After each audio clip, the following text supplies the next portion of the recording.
maybe just to continue my introduction a bit, we have been doing, or the idea is now to do some quite serious research into Tukdam, at least starting, because it is such a kind of concrete phenomenon and very challenging, I guess, to a kind of at least the kind of common medical point of view of death and mind and body.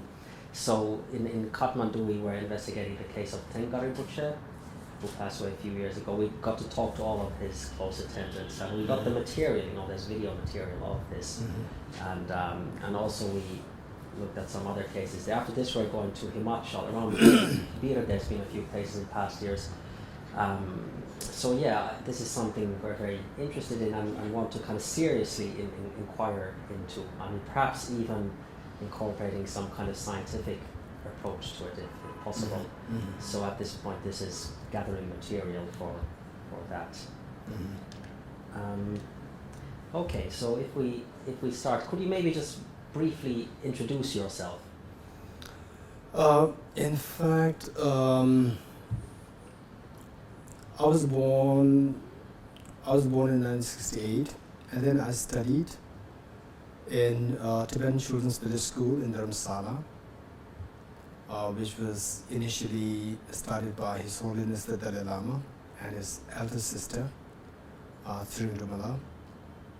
And then after finishing my class 12, particularly when I was in class 9, 10, 11, 12, finishing class, the high school, I was more keen on physics,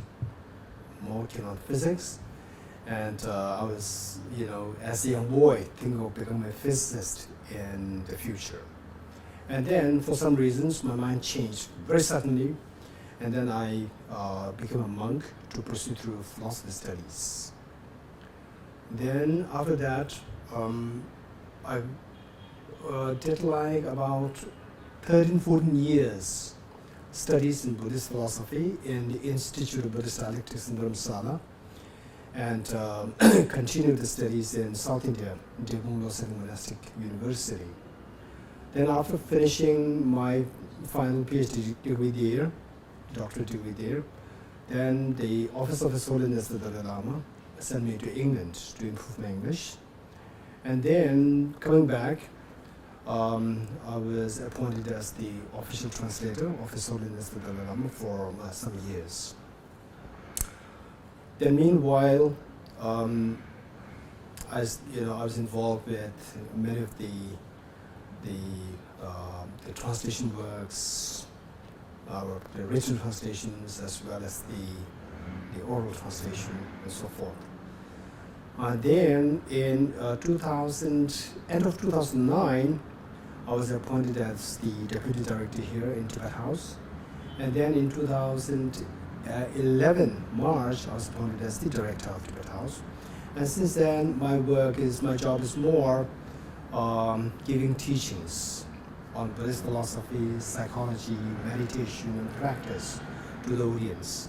So, and meanwhile, I'm also involved with teaching primarily philosophy to many of the Indian universities and Indian colleges. Then alongside, personally, I'm more interested to do my own personal practice, to see what, the philosophy which I learned from my great teachers, to see what this philosophy which I'm teaching others, what that is like if you, practice it yourself. So this is my, personal quest. So every now and then, whenever I get time, like 1 month off or 2 months off, I make it a point that I spend a little time to, dedicate on this part of my interest. Okay, very good. Okay, well, could you tell us what is Tukdam? And I know that means meditation in other contexts also, but I mean this at the time of death, this kind of Tukdam. So in fact, so with this Tukdam, I will try to be as precise as possible, and then I will welcome any questions that you might have associated with that. I don't want to digress too much, And I would, rather leave it on you to, decide what questions to pick up after that. So Tukdam is understood in the form of meditative state of equipoise. Meditative equipoise at the time of death. At the time of death. And in fact, it is better to be precise, it is better to say at the time of dying rather than death. Because in the context of this, what we call as the meditative equipoise, Tukdam, the idea is that the person goes through a specific, the dissolution process of the mind, and what the person is considered as clinically dead by the medical system. But from the point of view of the Buddhist psychology, the person is not actually dead as yet. The person is in the process of dying still in the process. So death, from a Buddhist psychology point of view, it is where the mind departs from this body. So the moment this mind departs from the body, then it is dead. So whereas as long as the mind is within the body, then although you may be declared as clinically dead, but essentially you are still in the process of dying. So clinically dead means, broadly speaking, you do not come back. You cannot revive. Broadly speaking, there could be exceptions. Keeping aside the exceptions, broadly speaking, we say that you do not come back alive again. So that is what is known as clinically dead. So then, from Buddhist psychology point of view, although you are clinically dead, you cannot come back again. Still the idea is that the mind is in the process of becoming subtler, going to its original source, and then finally have it ejected from the body. So there are processes. Beginning from the point of what you are considered as clinically dead. From that point, then till the departure of the mind from the body. So there's a time span. This is what we call as the process of the mental dissolution, which means that the mind that we have now, which is so gross, which is very gross, right? And then at the time of death, we see that all these sensory minds, like what you see, what you hear, what you smell, what you taste, what you touch, all these, they dissolve, they become dysfunctional. And then it is more like the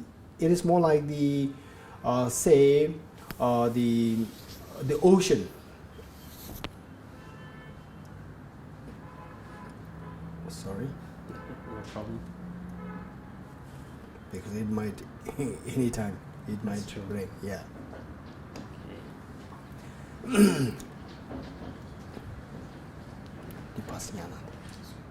Okay.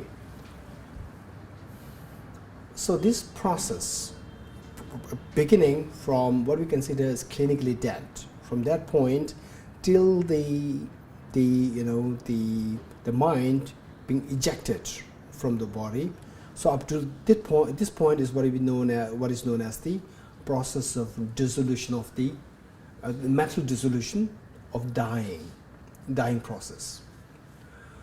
So how it began is from that very gross state, immediately before you are clinically dead. So where all the five senses are so active, what you see, you hear, and so forth. Then when you're clinically dead, then all these five sensory consciousnesses, they dissolve, like the ocean. You see the huge waves of different shapes and colors, and then when the wind stops, then all these waves, they go back in the original source, which is the ocean. Likewise, when you die, then all these sensory consciousnesses, which are like the waves on the ocean, they all go back in the mental consciousness, which is like the ocean.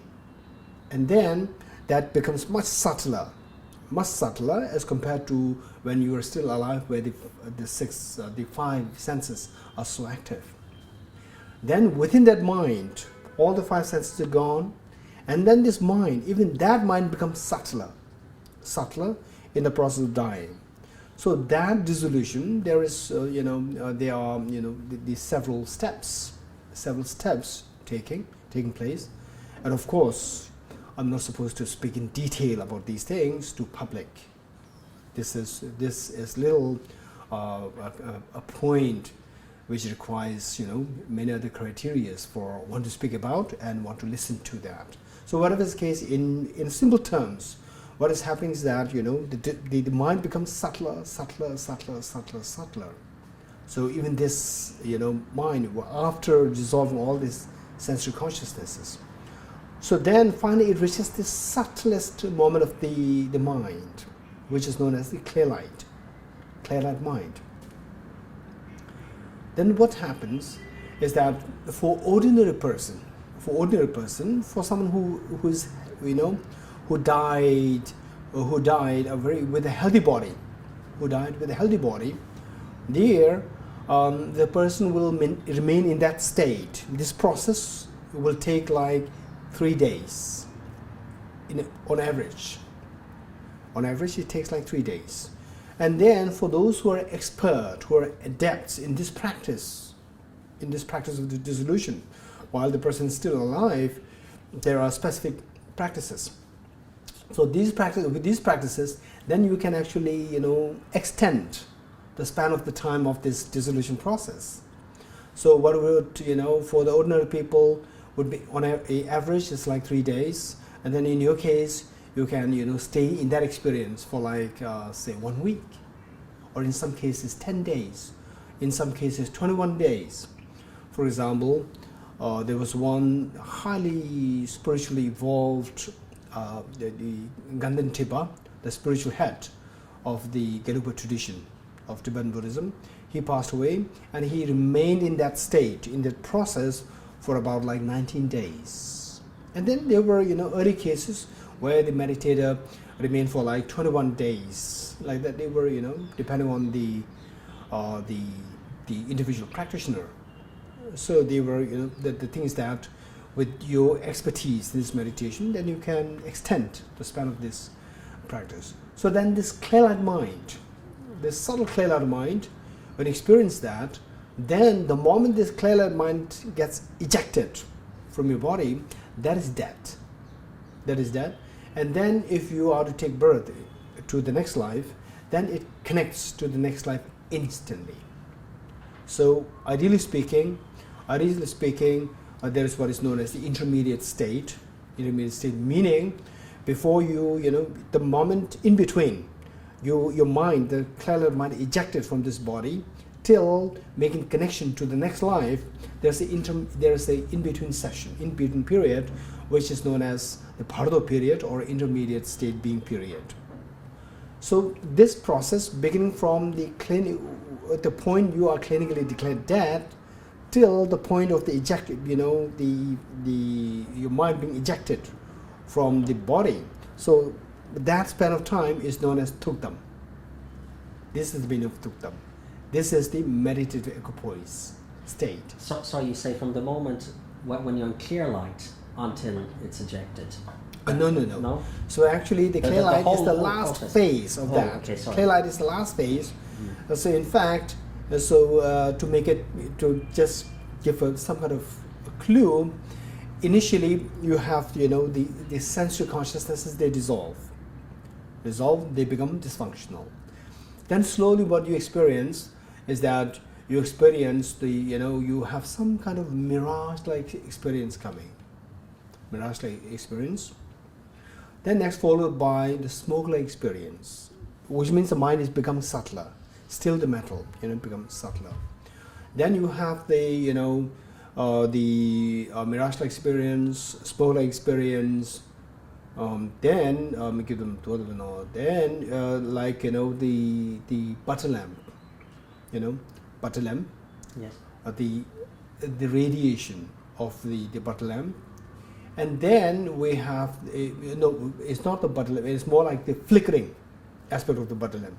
Where the butter lamp is about to die, extinguish, then it is little, like this, flickering. So that, and then after that you have the experience of the, so like a very dim, uniformly pervaded light. Then followed by what is known as the wide experience of a very profound wide experience, as though like the whole autumn sky is pervaded by moonlight. So there the mind has already become very subtle. And then after that is the same autumn sky pervaded by sunlight. And then finally, pitch darkness, complete dark. And then you arise from that pitch darkness, stages of pitch darkness, then you arise in the form of clear light experience, which is described as, the experience of the first light at the time of dawn in the autumn sky. So where the sky is extremely clear and is not influenced by the moonlight, nor influenced by the sunlight, nor influenced by the pitch darkness, where this, there's just, a very clear light, freed of these three influences. So that is referred to as the clear light experience. Then depending on how you are familiar with this meditation, then to that extent you remain in this experience of the clear light. And then finally the clear light mind gets ejected from the body.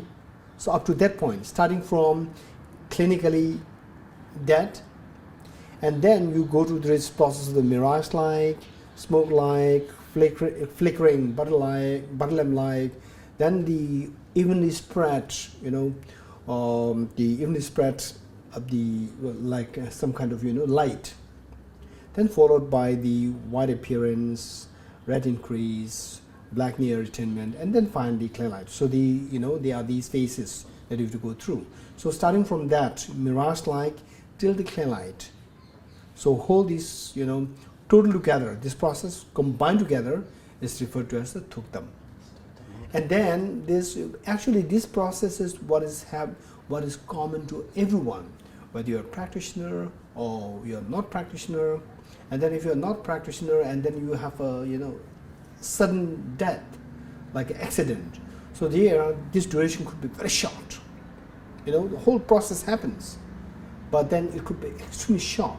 Whereas if you have a very natural death, and particularly if you have a healthy body, and then you die naturally, then the time span could be a little longer. And then Tukdam is this same process happening to someone who is experienced, in this meditation while the person is still alive. So in the case of these people, this process of the dissolution is referred to as Tukdam. Although the same thing is happening to other people, ordinary people, but then it is not referred to as Tukdam. Okay. Yeah. Okay. Well, that's very clarifying, because somehow I had got the understanding that, when say an experienced practitioner, they breathe out the last time, and then you sometimes see these pictures, like Dengari Butcher, for example, and they look so peaceful, and they're like that for days and days. And I had the understanding that at that point they're just staying in that clear light nature of mind thing after basically they're clinically dead. But that's not. That's true. That's true. That's true. So before that they've gone through these dissolutions that you say, and then once they breathe out the last time, then they're just staying in that. No. Okay, that's true. In fact, it's like saying breathing out. They're all external sensory things. You breathe out last, and then the brain function stops, heart breath stops, then you are declared as clinically dead. So from that point onwards, then the Tukdam starts. And the indication of that the mind is still there. The mind is still there is that your face maintains the luster. Face maintains the luster and the radiance. And then your body is still flexible. The body sleeps. If someone, holds your hand like this, it's still factual, not rigid. And then you see that the body does not smell. It doesn't decay. Right? And then the moment, the indication that the mind has already been ejected from the body is that the body will lose the luster and the radiance will disappear. It will become very dusty, right? And then the body will become rigid and then it will start smelling, stinking. And then, from the nose, there are the liquids coming out. So these are the indications, right? So whereas after the breathing the last, and then the person remains in this state, if only if the person is trained in this dissolution process meditation while the person is still alive, then we call it Tukdam. Otherwise, even if the person, maintains the luster and the radiance of the face and so forth, right? And if the person is not trained while the person is still alive, then this process is not referred to as Tukdam. It is just an ordinary process dying. Sure. So as I said earlier, 3 days on average, people, they, are in that state. So where, even as an ordinary person, without any training in such meditation, if you died healthy, then you can maintain this luster, everything for 3 days. Okay. Yeah. So these different descriptions of light you were giving. Yeah. Just to clarify, so that happens basically To everyone. After you're clinically dead. Exactly. After you're clinically, okay, so your mind is still in your body at that stage. There's different descriptions I heard. Do these correspond to they say the what is it, the white from the father and the red from the mother or whatever, they meet or something like that at the heart. I've talked with some Rinpoche spoke like this, but they were talking about 5 elements and it sounded quite abstract in some way. In fact, the idea is that so the details we're not supposed to speak. But this is the same thing, basically. Exactly same. Yeah. So what made the person have the last phase of this dissolution process, where the person is going through the experience of what I call as the white appearance. So why this white appearance is happening, and then after that, why there's a red increase is happening. And then the third one, why there's a black near attainment, the third phase is happening. Then after that, why the clear light is happening. So all these, the reasons are not, so they are a little confidential. Sure. I mean, maybe I should mention I'm a very kind of lazy and bad Buddhist practitioner myself. I've been doing this Siddha Rinpoche's Mahamudra transmission. Not so well, but anyway, maybe some of the Rinpoches I've been talking to, they've been kind of like teachers, so perhaps that's why they said some of these things. But I must actually ask maybe somebody like yourself, if the film goes out, if there's something in there that shouldn't be publicized. It's very interesting at this stage. Yeah. Okay, just a slight clarification. These descriptions of light, are these to be actually taken literally as you describe them? They're actual experiences of, like, with my physical eyes, I see certain kind of lights, or is it more metaphorical? Oh, actually not metaphorical. They are literal to be experienced. And the good thing about that is that if you, to speak honestly, I have no experience, right? I have no experience. And yet, the good thing is that these are not simply, that happens only at the time of the death. They can happen to you if you train yourself. They can happen to you even when you are still alive. So there are so many, the people, even nowadays, who report, who are arduous practitioners of this path. And then, over the years of training, then they really literally they experience these lights. Yeah. But then, it is very similar to the way the lights are seen by your eyes. When you close your eyes, for example, in dreams, in dreams your eyes are not there, right? But in your dreams, you could dream of being in a place where there is a sudden thunder, blowing, right? And then the light is there, lightning, right? Of intense lightning, a very bright light, and then in an instant it disappears. This is what you dream. Which means that there is this light which your mind felt, not the eyes. Yeah. So all these descriptions are happening on the mental level, not on the sensory consciousness level. Okay. But they're literal. As a person, you could see as though like it is the real light. Okay. And so this well, is it correct to call it this kind of dissolution process? This is a certain practice and a certain meditation that practitioners will specifically practice while they're alive, and it's basically a death practice, and you need to practice that, or is it sufficient if you're doing other practices which involve clear light or something in like fact, this? You can still go into Tukdam, where it's a very certain in text. fact, that needs a specific training. Yeah, that is a very specific training. But then, this is not to be taken as the hardcore of the training. Hardcore of the training is to finally, say your mind should become as close to the mind of the Buddha in terms of the qualities. And the quality of the Buddha's mind, the qualities of the Buddha's mind is spoken of in relation to the bodhicitta, altruism to benefit all sentient beings, and the wisdom to see the reality as it is. So these two must be there. So then with these two intact with you, then if you could practice, undergo this training to control your mind at the time of the subtle dissolution process, then, these three things combined together will give a great meaning to your next life. Okay.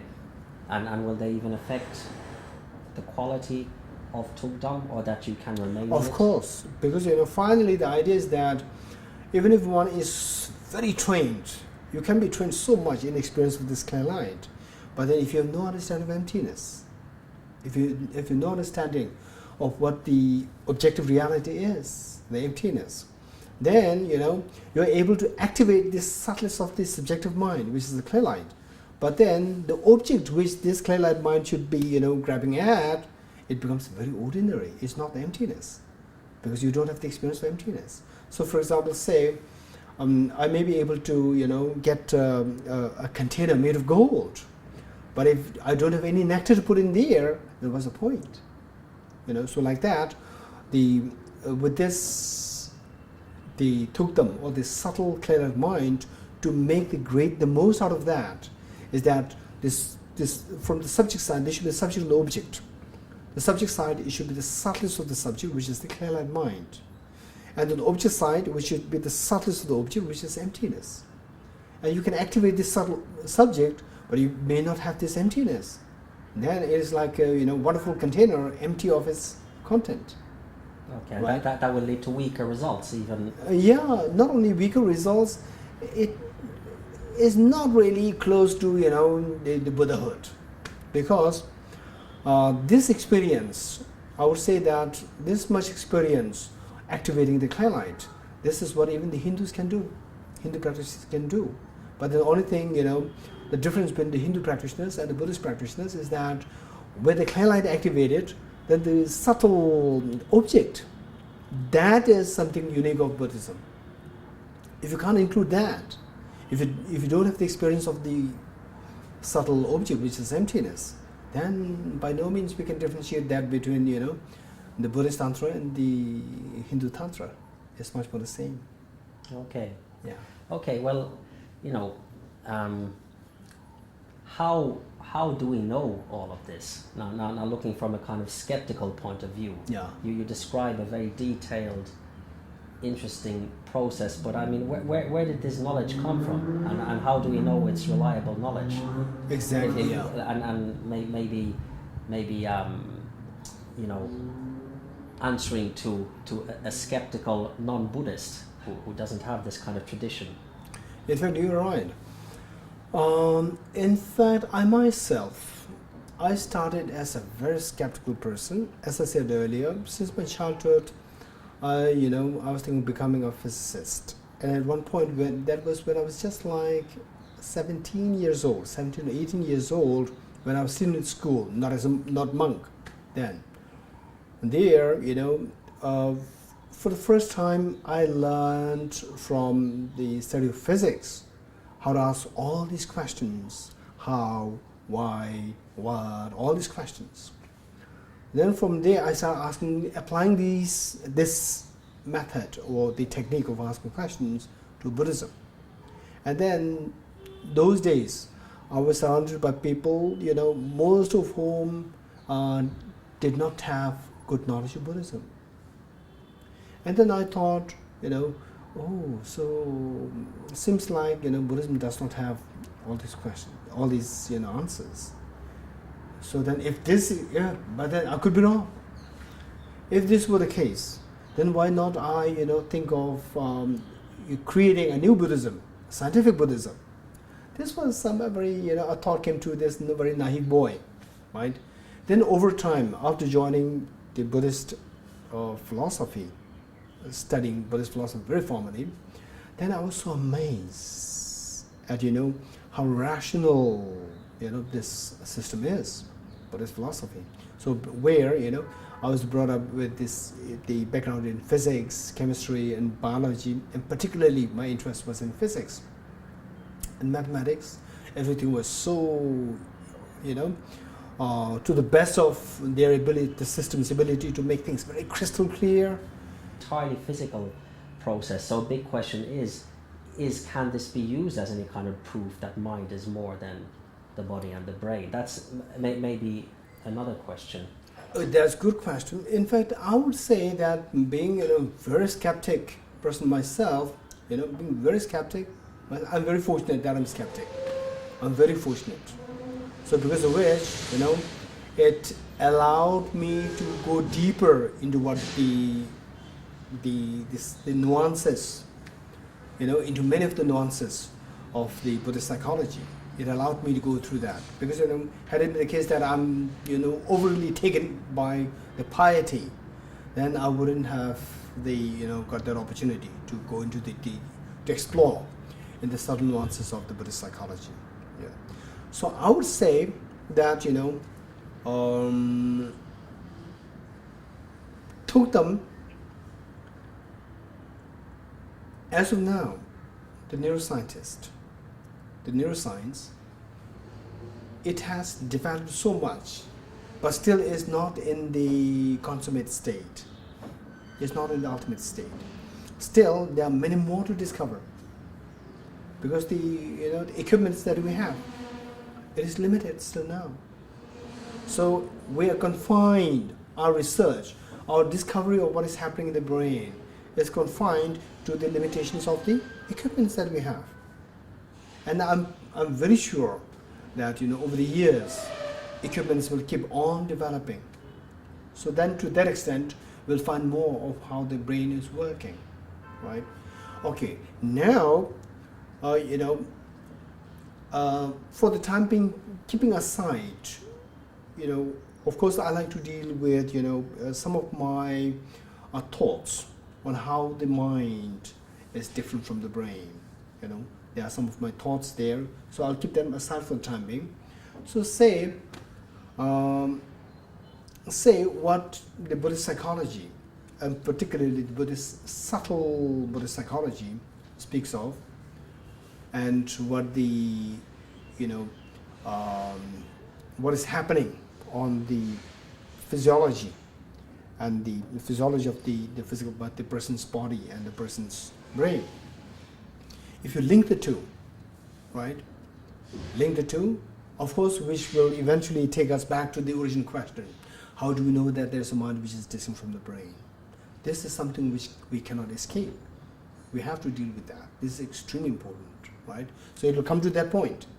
So just to give, some kind of the understanding, what is really happening is that as the mind, from this point where you are clinically declared dead, from that point down, what is happening is that the mind keeps on dissolving, keeps on becoming subtler, right? What does it mean by becoming subtler? It means that the mind is becoming more and more independent of the external body, including the brain. So by the time you have this clear-eyed mind activated, clear-eyed mind becoming manifest, I should say. By the time you have the clear-eyed mind becoming manifest, at that point, it should be totally independent of the external brain and all these things. The location is so specialized and so localized. It should be at the heart. It's not the biological heart. It's at the position somewhere, it's like the cross section. The cross section of the line, one line that is between the two nipples, and then other line, vertical line, which is running from the crown alongside the spinal cord, vertically down, and then the horizontally the two nipples. So there's the joining point, the vertical line and the horizontal line. So there is what is known as the psychological heart. It's not the biological heart. It's the psychological heart. So at that point, it's the subtle clear-eyed mind is where it resides. It's a very localized place, right? So if this clear-eyed mind is the last moment of the mind, clear-eyed, right? After all these dissolutions, if this clear-eyed mind does have some relationship with the physical body, it should be that area, not elsewhere, right? Even not the brain. How come? How do we know that? No. Then this is the next question. How do we know that? This is a different question, right? So what I'm saying is trying to correlate the two, right? First we need to know to correlate. Then the next question is, how do we know all these things? Okay, right. So now the thing is that, so this is a place where it resides, right? And then this mind, the moment it is ejected from this spot, how it is ejected, directly outside your chest, or you go just up to the crown and these things, they are little, there is a variation in the explanations. Usually it is ejected directly up, and in some cases down. There are different ways of ejecting the mind. Okay, so this is the basic framework of what is really happening. How do you correlate the Buddhist psychology of the Tukdam, the mechanism, and the bodily function, the physiological and the biological, the compositions, how they are correlated. This is it. Then the next part. Then the next part is, how do you know that is happening? How do you know that is happening? So this is,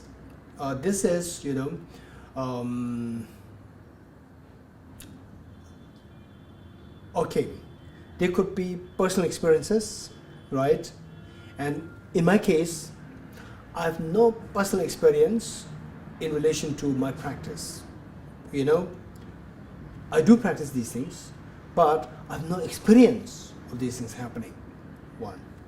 Then there could be other things which I may not share with others, right? Other things related to that, which gives me such a conviction in that, right? Conviction in that, but I'm not supposed to disclose these things. Even very vaguely, like what kind of? Say the dissolution, actually, the dissolution actually happening, literally happening, while you're still awake, some kind of experiences can happen. Yeah. So now in my case, how I feel so confident in these things is one, the initial question, the first question, that how do we know that there's a mind which travels to the next life, which is different from the brain? We start from there. I start from there, right? Okay, yeah. So with these points, there are several points which I worked on.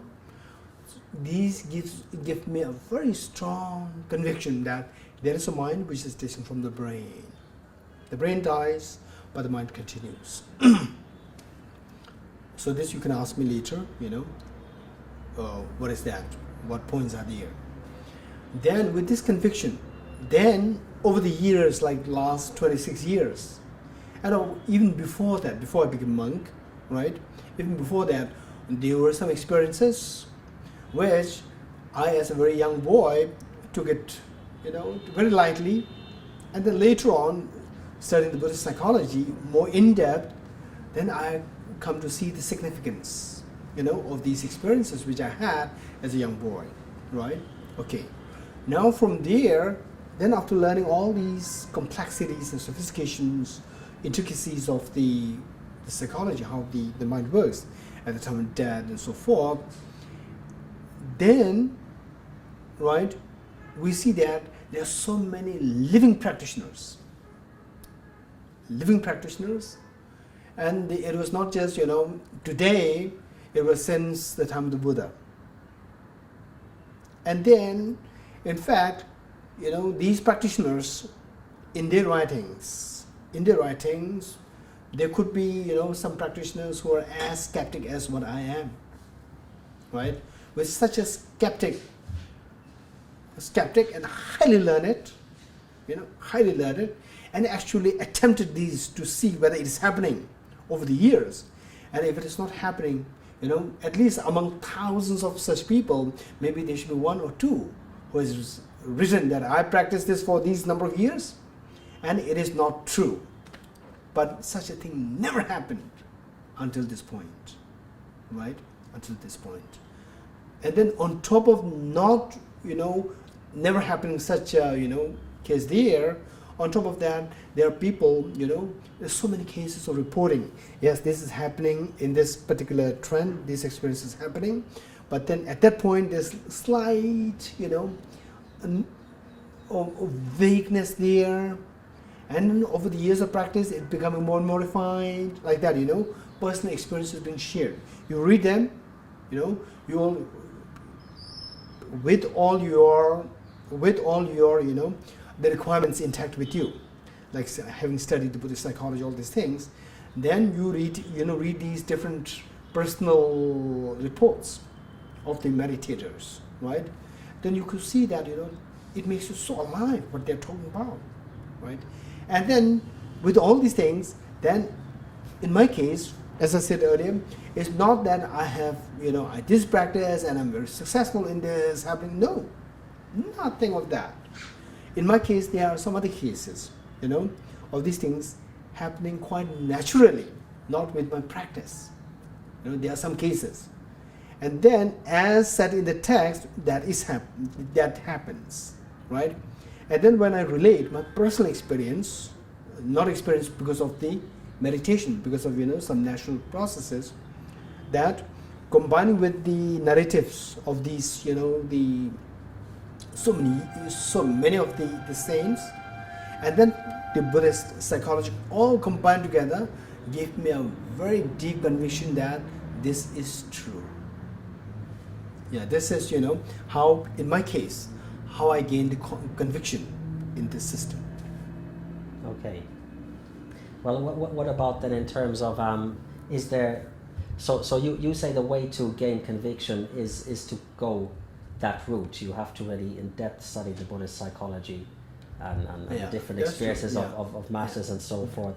I mean, could this be accessible to scientists who are not within the Buddhist? Is there something they could study just in terms of outer observable phenomena to somehow verify some of this? In fact, I would say, to be very fair to this, I would say that among the scientists, there's, some scientists who are real scientists, I would say, real scientists, and some are not real scientists who could be very learned, but not real scientists. They're not objective. Objective meaning they're not open to learning, outside what the present science creates the border. Outside that, they're not ready to learn anything. I don't consider them as real scientists. They're learned. They could be Nobel laureates, but they're not real scientists. Real scientists should be very objective, extreme objective. They should be, they should have such an open-minded, open mind to, to see that the reality can be in in all different ways. The reality, there's a possibility that the reality, what the objective reality is, may not necessarily reflect what the science is saying, right? Because even science, what we consider science to be so, explaining the objective reality, it may not be the case. The intention is there to explain the objective reality, but in reality, it may not be the reality, because there's a shift in the paradigm of science happening. For example, in the 17th century, at the time of Newtonian physics, they think that the whole world is governed by the principle of the Newtonian physics. And then Albert Einstein came, and the whole concept is revolutionized. So nowadays it's a classical physics, it's not the modern physics. So there's a paradigm shift from the classical Newtonian physics to the Albert Einsteinian physics. Physics of relativity, concept of the relativity theory, and quantum physics, they all revolutionize the classical physics. There's a paradigm shift happening. So what I'm saying is that, the real scientists who are really open-minded, so they, without any some kind of dogma, they can start from the scratch as to, how the mind works, right? And then how the mind is distinct from the brain, right? We should not start that the mind is different from the brain. We shouldn't start from there. We should start from whether or not the mind is different from the brain. We should start from there. Whether or not the mind is different from the brain. Which means that anyone is welcome who believe that the mind is not different from the brain, they are also welcome. Because it doesn't say the mind is different from the brain. It's saying that whether or not the mind is different from the brain. And those who believe that the mind is different from the brain, they're also welcome. The thing is that everyone is welcome here, to be a part of this discussion. Then you give the little bit of the explanation, further explanation, and then let the person, relate that explanation with one's own personal experience. Because after all, even science, finally what you try to say, what you think, you discover some kind of theory, must be in accordance with experiments, right? Experiments usually be something visible. Likewise, what is explained there must be something which you can experience, right? Then you will see that,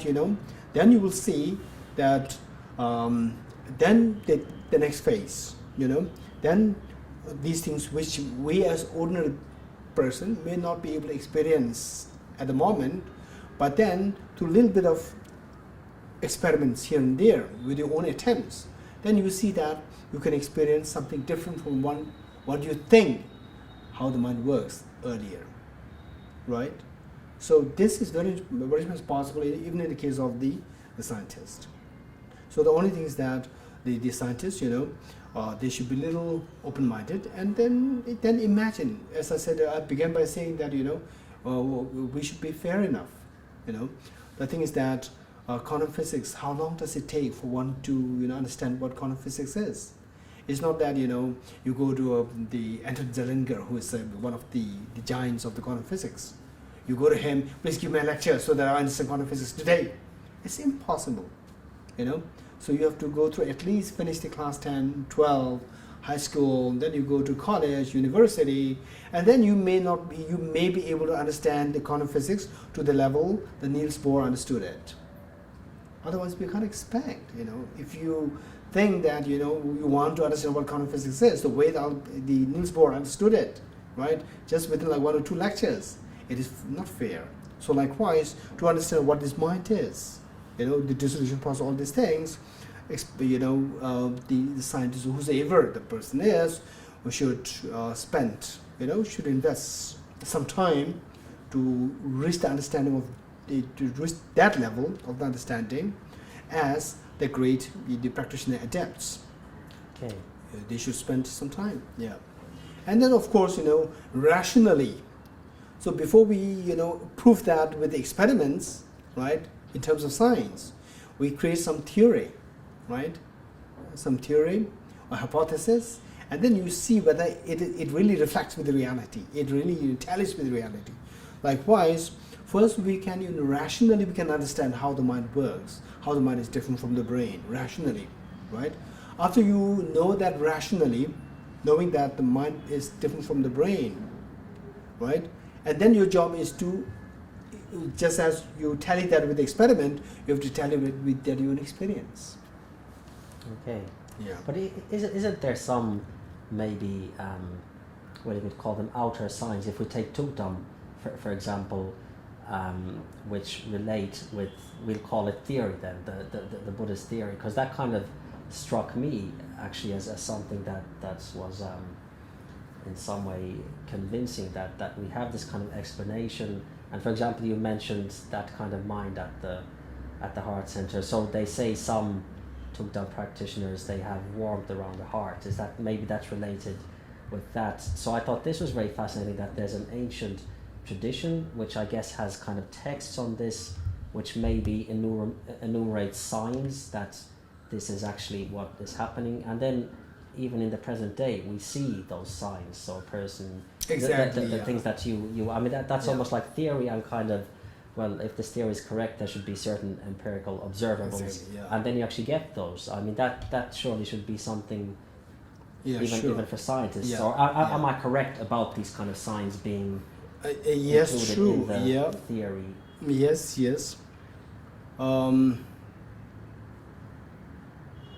It might be actually, there is now Professor Richard Davidson. So, the one who is one of the key person in the Mind Life, the Institute or Mind Life Conference. Actually, he's doing a research on the Tukdam, and I'm just wondering if what his findings are, right? So, for me, my approach may be slightly different. My approach would be, so those people who are doing direct research on the Tukdam, let them do one. And then I would say that, we need to produce some materials. We need to produce some materials so that that it should not begin with, some kind of dogma. It is always begin from the experience and the knowledge the ordinary people have. From there we have to begin, not with the dogma, So that way you begin with that, and then slowly first we should produce materials. As of now, this material is so less. So what kind of materials? Okay, this is a good question. The material in the form of as to how, what rationales are there to convince that there's a mind which is different from the brain. What rationales, something which is acceptable by all the open-minded, intelligent people, right? So there are many materials which speak about, there is, mind which is different from the brain because of this. There's so many stories being shared. Stories, the moment you share a story, this is at the most helpful to those people who have seen this story happen. The moment it is transmitted to the next generation, it becomes it cannot be distinguished from a fake story. So stories do not help. Stories are not to be mixed with the rationales. This is extremely important. Stories should be kept aside. First, you should have the rationale, and then once you have, with this rationale, I see, yes, there are so many things which we cannot account for until there is a distinct mind which is distinct from the brain. Once you're convinced with these rationales, then to make it even more, more, to give a greater shape, to give you more kind of, conviction, then you can read the stories as fine. Don't start with stories. Many people, they try to give such a proof that, mind is different from the brain, because, once a person happened like this, and he remembered it his past life. I'm not saying that people don't remember past lives.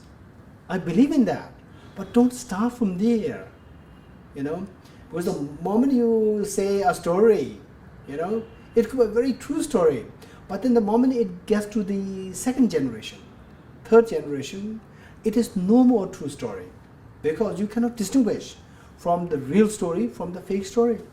But what about like Dr. Stevenson's work, you know, on children who remember past life in Virginia University? Exactly, yeah, I've read. We're actually going to interview Dr. Jim Tucker, who's continuing his work in Virginia. What do you think of this kind of line or this work? In fact, I would say that, you know, there's nothing wrong in it.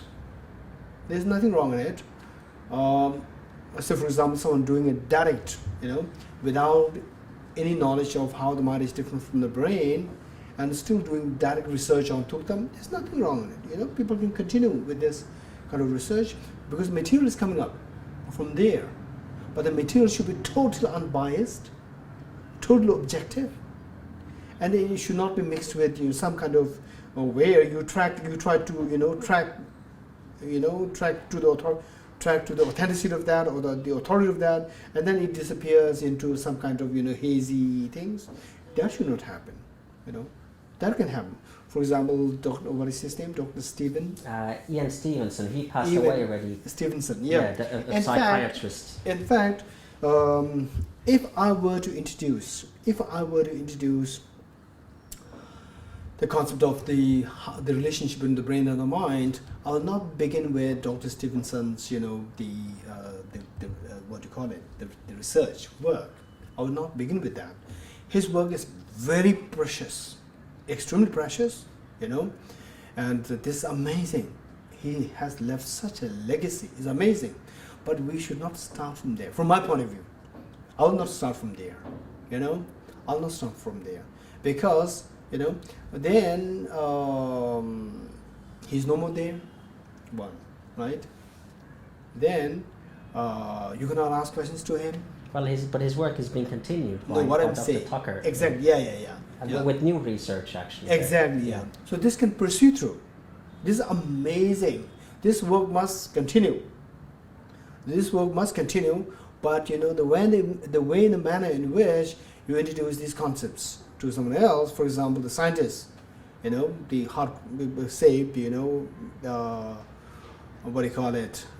some of the scientists who are a little staunch, you know, the moment you this person remembered, this scientist will simply, you know, go away from you. So I think first we start with the reasons and the rationales. You know, how can we account for this if the mind is not different from the brain? How do you account for this if the mind is not different from the brain? Or if the mind is one with the brain, how can you account for this phenomena, that phenomena, like that, you know? Then you see that believing that, you know, that the mind is just the brain, this is also belief. You know, then you see that it is a pure belief. There is no ground. So many of these questions will shatter that belief. And then slowly you will say, I see there is a possibility that the mind could be different from the brain, right? And then you give more reasons. Then say, oh, now it is inclining more towards this system, or, you know, this theory that the mind is purely distinct from the brain. Brain is more like the medium, and the mind is the, you know, what is operating, right? Then when you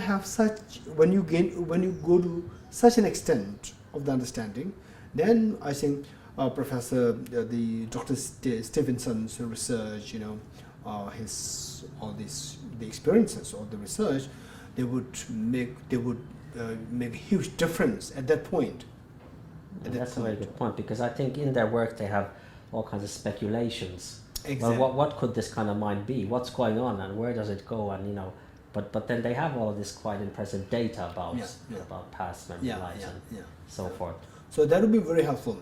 So in fact, this, you know, what they are doing would be much more helpful than, you know, the stories that we have, you know, the ancient stories. Oh, once that happened, you know, so with no data, nothing. So by no means we can, you know, we can differentiate that. with the fake story. Anyone can create a fake story. How can you distinguish the two when it comes to the second generation, third generation? Sure. Yeah, so this is difficulty. So in fact, I personally, in the course of this journey, to explore whether or not there's a mind which is different from the brain. So in fact, there are several points which come to my mind, which gives me such conviction in my thought. One of which is the meditative neuroscientist. In fact, Eric Kandel, who is a neuroscientist and who is the Nobel laureate in physiology. I think 2004 Nobel laureate in physiology. So in his book In Search of Memory, so somewhere is more in the opening passage, he made two remarks, or he made two statements. One, he said that according to the mainstream neuroscience, there is no mind, it's just the brain. This is one postulate. And the second postulate is that there is mind, but it is the derivative of the brain. It's a product of the brain.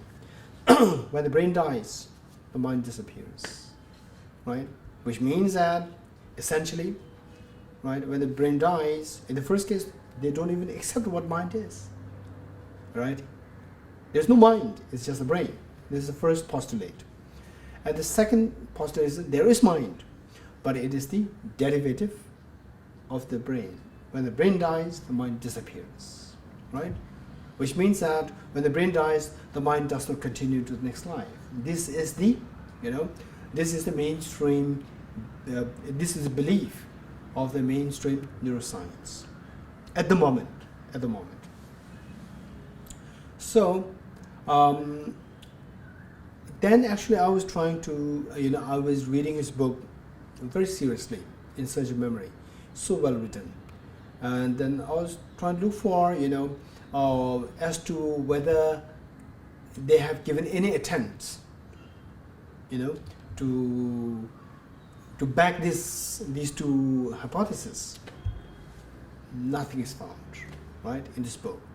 Okay, so my point is that there are several points, there are several thoughts we need to work on. We need to work on very seriously, objectively, unbiasedly. So one of the questions is that, say, there is a patient having problem with the brain or the neuronal problem. Then the neuroscientists will put him under the CT scan or fMRI, whatever. Then the neuroscientist, from this machine, he is reading the brain waves. And the patient, he's not seeing his own brain waves. In other words, he's not seeing his own brain. The neuroscientist is seeing his brain. But the thought process, what thoughts are arising? The patient has a bad experience of these thoughts. He's thinking of an apple.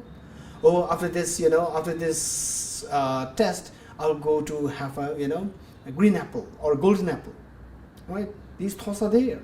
And these thoughts, this patient is experiencing as a bare experience. Whereas the neuroscientist cannot see this thought, cannot see the thought. He sees the brain, but not the thoughts. But the patients can experience the thoughts, but not the brain. Right. So from this we see that, I see. So what the patient is experienced through is known as the mind. What the neuroscientist is seeing is the brain. It's a physical. Right?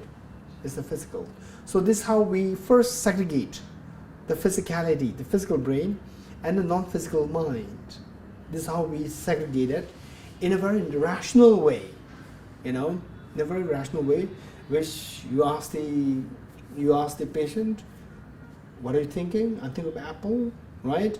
You're seeing the brain waves, which corresponds to that? No, right? And then you ask the neuroscientist separately, you are seeing his brain waves at 2 o'clock sharp?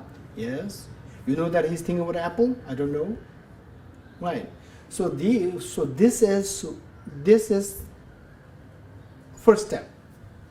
This first step that we need to be aware of, that the mind is something this patient is experiencing, which the neuroscientist is not experiencing of this particular patient's mind. And the patient's brain is what the neuroscientist is seeing, but the patient himself is not seeing. So there is, this is how we separate the two. Then the next point is that as per the, for example, our body, this body has lifespan. So at the most it can live for like 120 years. At the most, 120 years. Just as our body has this lifespan, even each of the atoms, or not atoms, cells of our body, they also have their respective lifespan. And as of what I've learned so far, that the maximum lifespan of this cell of a body is 20 years. It's 20 years, which means that from the time of your birth till when you reach the age of 20, all cells which you inherited at the time of birth, they were all replaced completely when you are 20. Even brain cells, I thought. Even brain, everything. No, the brain cells, what is happening is that they're replaced. The food that we eat, it again replaces the dead cells, right? And it becomes a part of the brain cell, right? So this is how it's happening. So then after 20 years, say what I've heard is 20 years, then maybe there could be variation among the scientists. So some may say 30 years. So let's say 30 years, maximum 30 years. When you're 30, none of the atom of your body or the cell of the body which you had 30 years ago is left with you now. It is like you are a new person. For example, Taj Mahal. Taj Mahal, which is a very famous, the site. It's a famous place in India, right? Yes. Now, you say that, oh, this Taj Mahal, there is some degradation happening at this point, there's some damage happening, we should renovate it, right? You remove part of it, which is spoiled, which is damaged, then replace it with a new marble, right? Then next year, oh, now that part is happening, you move to the next, remove that part. Then after 20 years, right, you have replaced everything. This is actually now what you are getting Taj Mahal after 20 years is not the real Taj Mahal, right? Yeah. You have a totally new Taj Mahal. The only thing is that it is in the same place, that's it. That's the only thing. Other than that, it's a totally new Taj Mahal, right? But people have a conception that this is the old Taj Mahal. This is not, right? There's no difference between this Taj Mahal and another same structure that you built next to it. There's no difference between the two, right? Mm-hmm. Nothing of the past is here left, with this one. Likewise, this body, we have this physical body, including brain, right? This body, after 30 years from the time of birth, nothing of what you had from your parents is left with you after 30 years. But the pattern, no? No. The body-wise, it is gone. It's totally new body. But then there's a sense of self. I. Oh, I used to do like this when I was 10 years old. I used to do like this when I was 4 years old. Like that, So this, and then even in the case of the what you call the law, right? In the court, for example, you might have you might be arrested when you were 50 years old. saying that 30 years ago you committed you killed someone. You killed someone, and then we discovered that you are the one who did that. You're the culprit. Now you are under arrest. Right? After 30 years. Ideally speaking, you have not done it. Your body from top to bottom. None of what you have now was present at that time, 30 years ago, when the murder happened. Right? Body-wise, there's nothing there. But then still, you're convicted for that. Right? And then you accept. Yes, I apologize, I did that, I'm under arrest. Right? Which means that there's something which continues. There's something which continues, which is not the physical body. Which is not the physical body. Physical body is totally new. Right?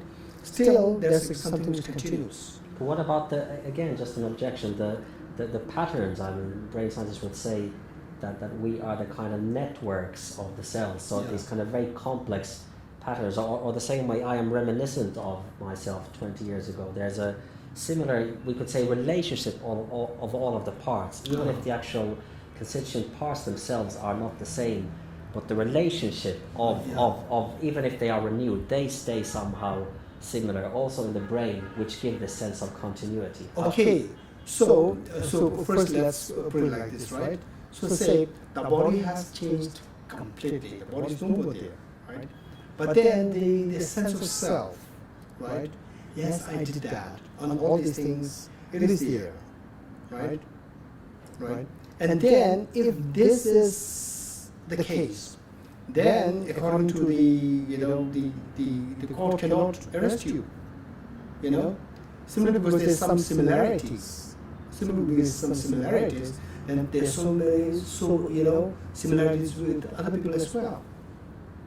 So simply because of the similarity, you cannot, because the body did that, and that body is no more with us here, right? Okay, so the thing is that there's something, which is more than the body, which has this ability of the thinking. Right? Which continues. So this is known as the mind. So that remains, right? That remains. And then we may say that there's some kind of pattern left there, So this pattern, we call it mind, which continues. Where the body doesn't continue, the pattern continues. So that pattern, we call it mind, right? So this pattern, or they were, put together, and how the synapses are formed. So this synapses, they should be the basis of the neurons, and the neurons are the basis of the molecules, and the molecules are the basis of the atoms, and none of these was there 20 years ago. Which means that when the basis is different, the pattern could be similar, but it's not the pattern which you inherited from, If I say the pattern of the brain that I have now, or the synapses that I have now, is the transmission from what I had yesterday, I'll accept it. Although there are, some changes, replacement of the cells happening, but then overall speaking, it is continuation from yesterday. But in what was 20 years ago, nothing is left now. The atoms and nothing. So on the basis of these atoms, which I have got totally new now, on that basis, there is the molecules. On that basis, there is these, the cells.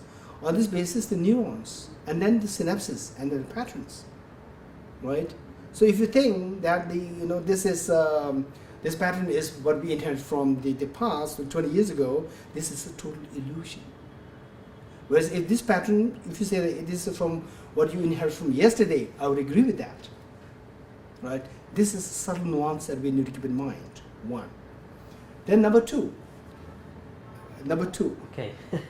Somehow I'm not convinced of the pattern thing, because pattern understood as relationships between parts, so a certain configuration. So it doesn't matter if the actual elements have changed atom by atom. There's a certain configuration that is somehow quite similar. Okay. I don't know. Maybe I didn't understand. In fact, the idea is that so the subtle nuance that I'm trying to point to here is that there is the transfer of the patterns from yesterday to today.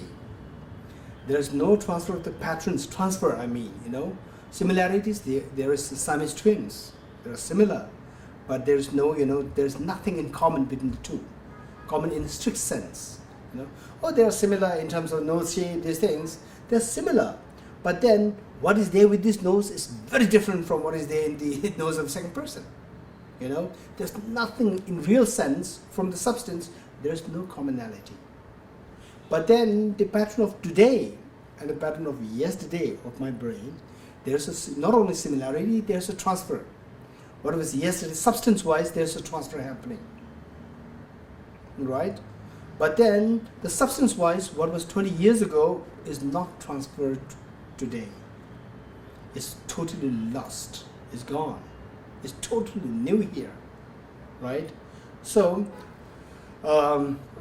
this one point, this requires a little bit of reflection. In fact, I felt so happy that, when I first heard about this, maybe like 20 years ago I heard that, one of the scientists told the conference about the Mind Life conference.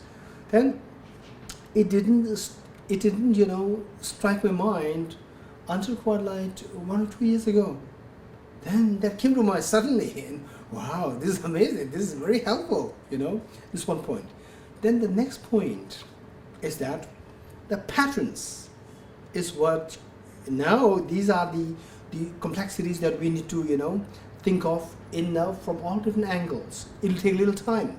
We should be, if it is someone who is really interested, whether you're a scientist, whether you are, the psychologist or whatever, whoever you are, if you're really interested, then we are to spend little time to digest, these points. So another point is that, with these patterns, what they call as the patterns, so these patterns, right, these patterns are what the neuroscientist is seeing.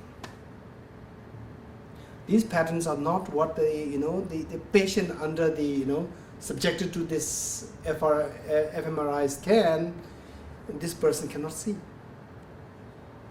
Whereas this person experience, the corresponding, the thoughts of these patterns. And the scientist is not seeing these thoughts. He is seeing the patterns, right? So this is another area which we need to understand and then combine it with this reflection, whether the pattern is being transmitted, and even if it is transmitted, it is not transmitted, number one. Even if it is transmitted, right, then these patterns are not the mind. These patterns are not what this person is experiencing. These patterns are what the scientist is saying, outside the neuroscientist is saying, but the person who is, experiencing these thoughts is not saying. And what this person is experiencing is not what the scientists are saying. This is a distinction that we need to make. So this is the error of the neuroscientists who believe that mind does not exist, it is just the brain. So for these people, first they should be introduced to this concept. But is it not conceivable that, obviously the two are somehow related. The mind also, between, say, from 20 years ago to now, it has changed my experiential aspect. Yeah. So is there any inherent reason against why this mind could not be produced by these neurons, even if they seem experientially they are distinct categories? Is there any inherent reason why it couldn't be actually produced by this? Now they're just two different aspects. Very good. Now the next point is more in the sense of the belief that mind exists. Then now we shift to the second point, the second hypothesis of the neuroscientists, right, as highlighted by Eric Handel in his book. Mind exists, but it is the derivative of the brain. When the brain dies, the mind dies. Mind is simply like an emergent property of the brain, Okay. Now here, they have not actually given a deeper thought to this, if they have given a slight deeper thought to this, particularly when I ask this question, then they will have to rethink of what they said, right? So the idea is that the next thing is that from that point of view, it's like, it's simply like an emergent property of the brain, which means that it is not the brain, it is like, outcome of the brain, outcome of the brain. So here lies the problem. The thing is that, say, outcome of the brain means these two are not simultaneous, right? Outcome meaning is the result. Result should follow the cause. So the brain precedes and the mind follows that. So this is the implication, right? Perhaps, but does emergent This property is- okay, hold on. that? Maybe it's just happening at the same time as a No. physical aspect is neurons are Okay. doing things, mental experiential is there's a mental experiential Hold aspect. on. Exactly. So the idea is that, they say that it is derivative. It is derivative, Say, for example, molecule. Water, for example, water. Water is is the more like a emergent property of the, H2O. Two hydrogen, one oxygen. Oxygen is not water. Hydrogen is not water, right? You combine them together and there's a new phenomena coming up. Water, right? Okay, so here we see that whatever character, this is now we're entering into the philosophy. This is where, this is the line between the psychology and the philosophy. So now we're entering into the philosophy, right? Okay, first let me carry on with what I, said earlier, and then we'll continue with this. According to Aristotle, what he said, as the mind is the derivative of the brain, right? So when the brain operates, then the mind is like the derivative, meaning it comes out of that. And then coming out of that is that this, coming out of that can be spoken of in two ways. One in the form of result, and the other form in the form of a simultaneous event, right? If it is no form of result, there's a problem. If it is a form of result, say the fire and the smoke. Smoke is the result, fire is the cause. So there, the smoke being the result of the fire, the smoke being the result of the fire. So this smoke, fire ceases and the smoke left. So smoke, what you see there, if you look at it, you see that there's a substance which creates the smoke. There must be a substance to create the smoke. Now the question is, if the brain is like the basis, and then the mind comes out of that in the form of the result, then these two are not simultaneous. So we can conceive of a time where the brain is not there, the mind is there. We have to conceive of such a situation. Now the question is, what is the substance of that mind? Right? Physically, there is no substance. Right? Then the point is that, what is the substance of that? If you cannot locate to what that substance is, but it still exists. Now we can create a situation where the brain is not one very tiny moment where the brain says the mind exists, right? So what is the substance of that?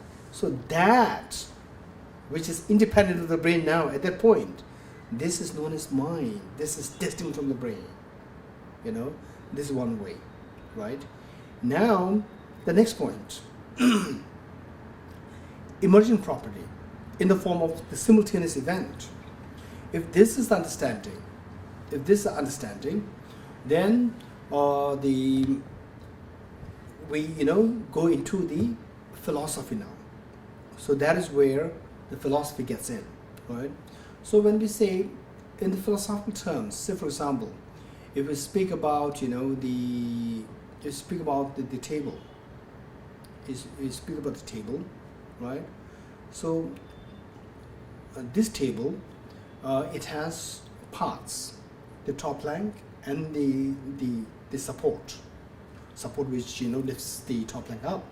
So that makes the table, right? So when you see that, the glass is on the table, which means that the glass is on the part of the table, on the top plank of the table. The top plank of the table is not the table. It's not the table, right? Okay. So likewise, if the brain is like brain is the basis, and then the mind is like the emergent property. Emergent property, is it is it like the table and the top plank of the table? Right? Is it like the table and the top plank of the table? Or, it is like, say, for example, you are in a spacesuit.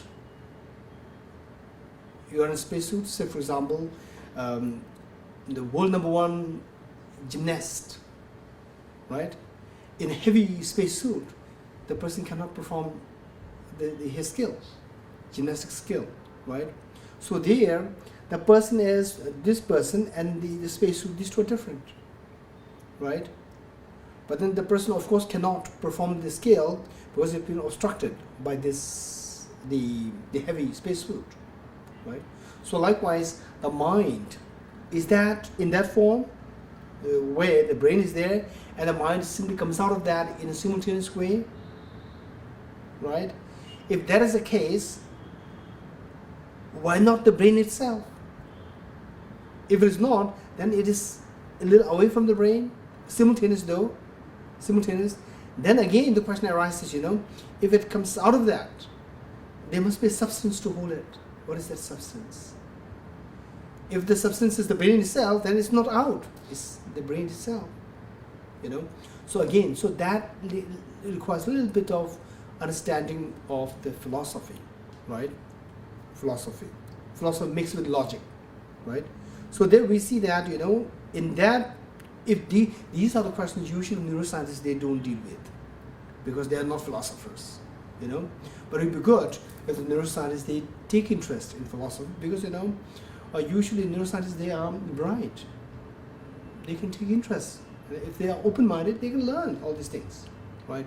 Then they see that either it is like the person getting out of the room, getting freed, like the sun flares, and the getting out. So that has a different location, and this sun has a different location. Different location means that this should have its own substance, other than the substance which creates the sun. They could be similar, but they're different. Similar in the sense, in terms of nature, but in terms of real substance, they're two different atoms. Okay. So with these analysis, then we see that the emergent property.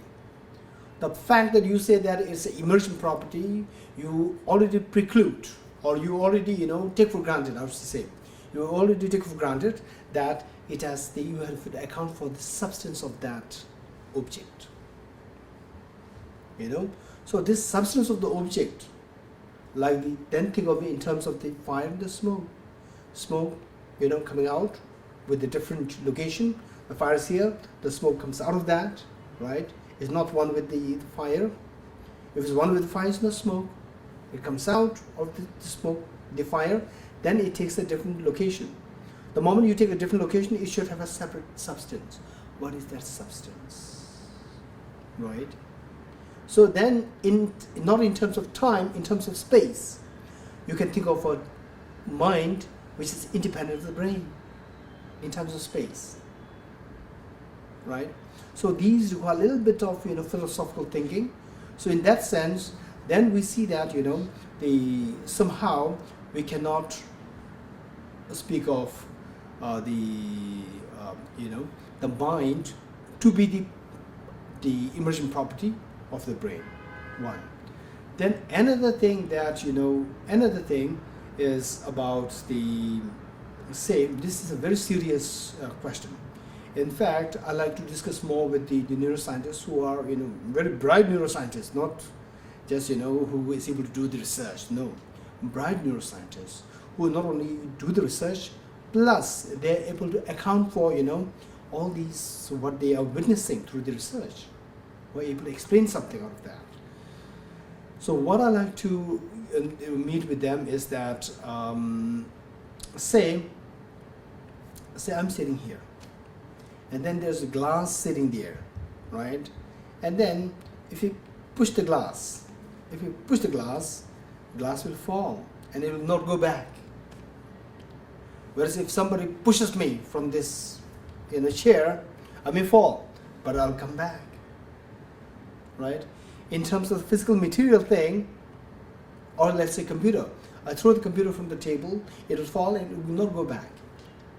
But if somebody pushes me, my brain, it is my brain or my mind which is, determining my actions, I can come back, right? In terms of the computer, what I have brain, the computer has its own brain, physical brain same. But what makes us be able to come back? And why not the computer coming back, right? So there is what is known as volition. Volition, with the human brain. With the human brain, so from my point of view, which I like to further discuss with the neuroscientist, is that, this human computer that we have, what we call as the brain, so what is so unique of that to bring us back to the chair when after somebody pushing me, right, against the force, coming back, is the factor known as a volition within ourselves, the will, volition. This part is missing with the physical objects. That part is missing. With the computer, even with the brain, that is missing, because brain is a physical matter. So that is the the element which demarcates a mind from the physical matter, like brain. So this is another area, which strongly distinguishes, someone with mind and without mind. Therefore, by that definition, a plant would Yeah. not have mind, fact- although it's alive because it's. Exactly. So the plants, for example, I would say, so anyway, I don't want to digress too much. Yes, sir. I will be very direct to this plant, because even what we call as plants, there are some which are sentient, which have mind. But for the sake of the conversation, I don't want to include these things there. I'll simply treat the plant as plant, right? What we see as plant, I'll treat them as plant. So from that point of view, say, there's the sunflower, and say there's a sun there, and before the sun rises, the sunflower is showing this direction. The moment sun rises from here, then the sunflower turns, it moves. But this movement is not against the force. It's not against the force. It is in line with the force. There's a natural force. So this natural force is in favor of, for example, it has a special chemical. Now I've forgotten this. I studied this when I was in class 11, maybe 1986. 86, I just casually browsed through the book, and then why the roots are always, even if you put the roots, upside, again it will go down. If you put it slanting, again it will move down. Why? Then I learned that there's a special chemical in it. A special chemical, so which is being pulled by the gravitation pull, right? So this chemical gets, because of the pull from the gravitation force, so it gets centered at the lowest area. And where that chemical is, then there's constriction happening. So this constriction makes the object move down. This is what I've learned when I was in school, right? So what I'm saying here is that this is not against the force. It is in line with force. Whereas for example, I have, someone pushes me, still I can come back. It is against the force. It is against the force, right? So we have this ability to move against the force, whereas the other things, those which move only in line with the force. One which can go against the force. There are two. So the ones which go against the force, which can move against the force, this is something which is absent in the inanimate objects. So that is one area which will, make us feel that there is something volition within, which determines. And then, in fact, I'm not really keen to think, oh, so therefore there is a, soul. No, because, this is what we call as I'm now trying to speak about the volition. So this part is not something hidden, or there's a soul, which you cannot really explore. Is it, no. I always encourage this is my very strong belief that what you say, you must have conviction in what you say. So for example, if I say of this volition, what does it mean by volition? Can you experience it? Yes, we can experience it, right? And then the thoughts, which are different from the, say, oh, there are thoughts which are not material. And do you experience it? I would say yes.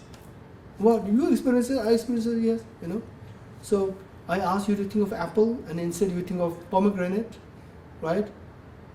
That thing which I ask you to think of, apple, instead you are thinking of pomegranate, that thing which I cannot see in you, and you knowing that, this is not his thought, So there must be something that you should really understand what you're talking, So therefore, with this, it should not take us to, I see, so what he's saying is so helpful to prove that there's a soul. No. Because everything must be something which should be something which we can experience. Right? And then explain it on the basis of that. Right. So this is another area, right? Then still another point that, I think very helpful is that it's very much in line with the volition, is that with external computers, however sophisticated they are, of course they are more sophisticated than our brain, right? So our brain, the same brain, more or less the same brain was existent 1,000 years ago, right? And these people, they were great, the mathematicians there. But then if you assign them to do the mathematical calculation, right, then what would take them 1 year, the present computer can do the calculation within 1 second or 2 seconds, right? So this is such a sophisticated machine, more sophisticated than our brain in that sense. But then our brain has so many other elements. However sophisticated that external computer is, it needs an external operator. Whereas with our brain, we don't need an external operator. It is a self-operational. So in terms of the physicality, physical things, it's the same.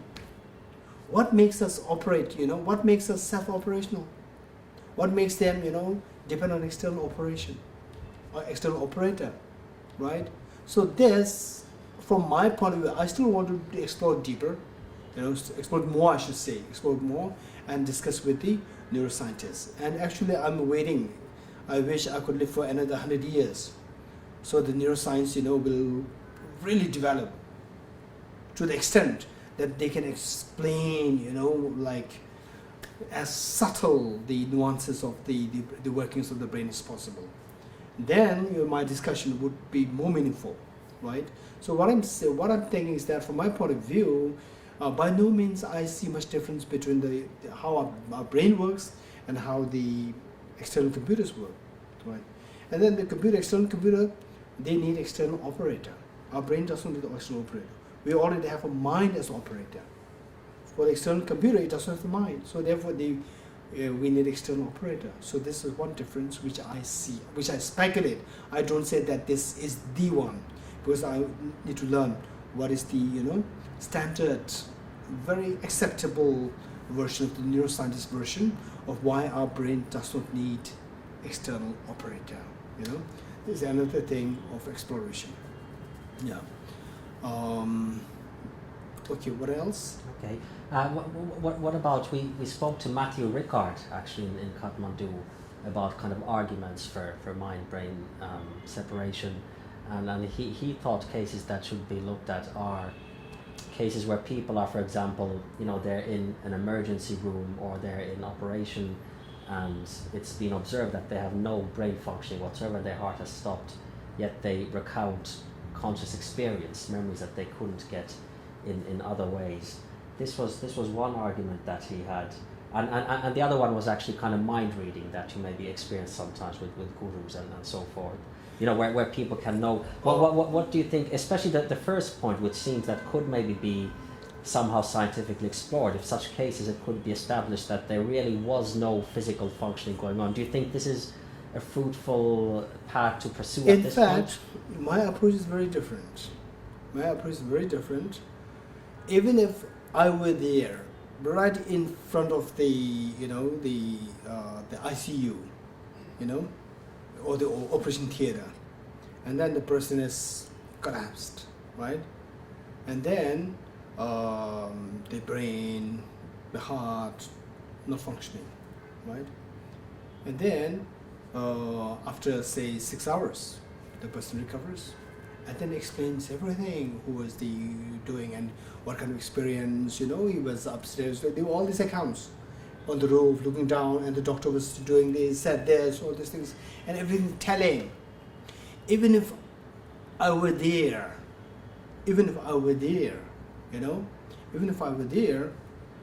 I would be very much convinced that this is, now I don't need any other proof that there's a mind different from the brain. But this is good just for me, not good for the next generation. I have to say this, share this to the next generation. And the next generation will, ask me, how can you distinguish what you are saying from a fake story? I can't go beyond that point. So the moment, it convinces me or the person who is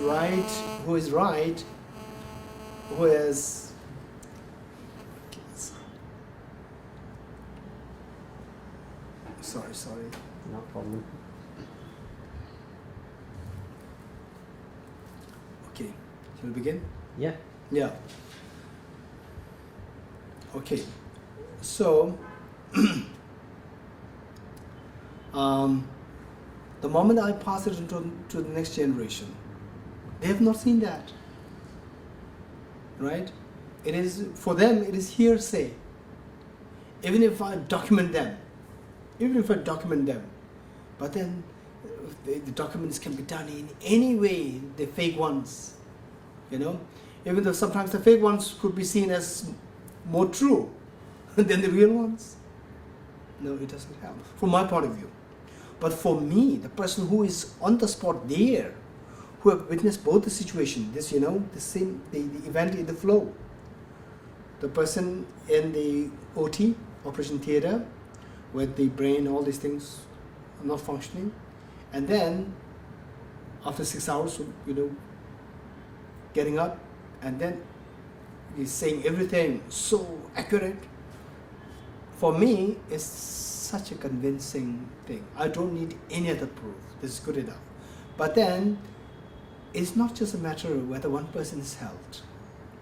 This should be a reality, which as many should know. The moment I, with that intention to share this with many others, it becomes something which cannot be distinguished with a fake story. So this is my point, right? So therefore, I am always keen on looking for rationales which cannot be, denied. The rationale which is acceptable at all times, in all places, to everyone. These accounts are applicable in one place to some people in some time, not at all times, not with everyone, not in the every time, at all times. No. Okay. Yeah, this is my very strong. So the moment we bring these things, then the next generation, they feel put off. So now there is, if this is the only way by which You want to prove that there's a mind different from the brain. Then the next generation will say that if this is the only way, then we have no common ground to speak on, right? But only if you bring something which is applicable, okay, 3 points, which is applicable at all times, 1, to all sensible people, 2, right? Then number 3, at all places, right? Only then it will open the door for others to listen to you, and then see the possibility that there is a mind which is distant from the brain. And of course there's a tremendous benefit. So much of benefit can be accrued if we're able to convince this reality to as many people as possible. There are benefits. Yeah. What about Tukdam? So in fact, again, Tukdam is another thing from my I personally, as I said earlier, with the Tukdam issue, right, it is on the basis of the Tukdam understanding, then gaining conviction in how the mind is different from the brain. Even that area, right, I would say that that person should have extensive understanding of psychology, particularly Buddhist psychology, which is so rich, right, and then have years of experience of how the mind works, and the subtle nuances of the workings of the mind, subtle aspects of the mind, the workings, and how the mind correlates with the body. For example, over the years, I was just watching my own mind, how the mind is affected by the brain. Sometimes I become so astonished that I said something to you, come back, I've forgotten what I told you. Then I used to tell my friends, I could see such a clear, how my thought is actually governed by my brain. I could see that. Because it's still maybe some, the vitamins, you are lacking the vitamins, D deficiency, potassium, calcium deficiency, and then the part of the brain is not working, and then the memory loss. So obvious. So what I'm saying is that one must have all these years of experience and must be as objective, since early on, as objective in your thinking. And, there's a mind different from the brain. You should not start from there. If you start from there, I don't think that this person will ever be able to communicate with, those people who don't believe in that concept. Sure, but kind of observing Tukdam. With Tukdam, as I said earlier, I mean, other people they're not clinically dead. Yeah. So, but something is different. So I mean, isn't this some? Okay. In fact, I would say that unless imagine I'm someone who's very naive about all these things, right? And maybe I'm a neuroscientist. I'm a very unbiased, and a very advanced neuroscientist, right? I have no idea about Tukdam. And then you introduce me to the concept of Tukdam, right? I'm interested in the sense that curiosity, what is that like, right? And I have no trust or belief in it, right? I don't believe in it, but I'm open-minded, Then I come there, then I see this phenomenon happening. Okay, say the brain is not functioning, the heart is not functioning. So these two are the main things, right? And then what is so special with Tukdam, right? The facial luster is still there, and then the body, the smell is not happening, right? It's not decaying. Imagine if someone sits in Tukdam for 20 days, right? Then if I'm there as a neuroscientist, very naive about Buddhist concept of Tukdam and all these things. Okay, this man passed away 28 days ago. You have to record all these things. Then I'll check it, Okay, yes, that's fine, that's good. Okay, so according to the now you say I'm a very skeptical neuroscientist, but open-minded, right? Okay, 20 days. Oh, it's amazing. Still, body so fresh. Still no smell. It's amazing, right? But then, for me, it may not mean anything. for me. Because it could be because that this place, you know, in terms of the pressure and these things, you know, which affects the degeneration of the body. Perhaps is in such a way that the degeneration of the body does not happen so fast, or the early moment of the part of the synapses, you know, it controls the body, you know, before the death, before dying, then already there is something which happened, and then the body is controlled for like 20 days from decay, you know, and then even the loss of the luster, the decay of the body, they are all actually connected with your brain, you know. So before that, the command is already been given, and then it's simply the follow-up, you know, of the activities of the body. So this is how I would look at it. Sure. How I would look at it, you know. Okay. Yeah. So personally, I would say that, you know, all these issues must, you know, one, I would say that we must begin with clean slate, right? Oh, there's mind different from the brain. Not from there. Start from whether or not there's a mind different from the brain. And if you go to the extreme, no, it's just a sense of song. There's also one extreme. And if you say that, oh, the mind is different from the brain, if you start from there, this is also, you know, extreme. We begin from there, one. Then number two is that what you are trying to explain must be something consistent over the years, over the generations, in time, in space, right? And to all the sensible people. These three factors must be there. This is my take. Okay. So without these things intact, then I personally would not be so interested, even if, you know, you have thousands of proofs to say that mind is different from the brain. I'm not interested. Okay. I have one more question, Geshe-la. Maybe this is slightly touching on this issue of some kind of objective truth or objective reality. Again, because I've been researching this thing of Tukdam, I'll just relate it to that question. I guess this is kind of starting from a certain kind of Buddhist philosophical understanding of how the world and what we perceive, you can say, is to a certain extent mind dependent. You know, you talk of things being imputed, conceptual imputation, and you often hear this idea that in a certain way what we experience, the world that we see and perceive, is in a sense a reflection of our mind also. So again, of course, it's related to the ultimate emptiness of everything. So in Tibetan Buddhism, it seems that we have some kind of amazing phenomenons like Tukdam, or then in the case of these masters like Tengar Rinpoche, when they're cremated, you have these things where the heart and the tongue and the eyes are left behind. These kind of things that just seem quite amazing to a Westerner.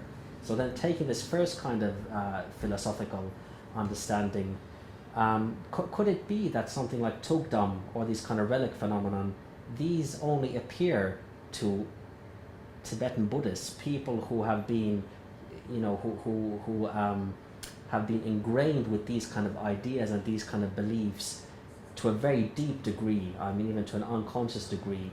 Therefore their minds in a certain way reflect something like that back.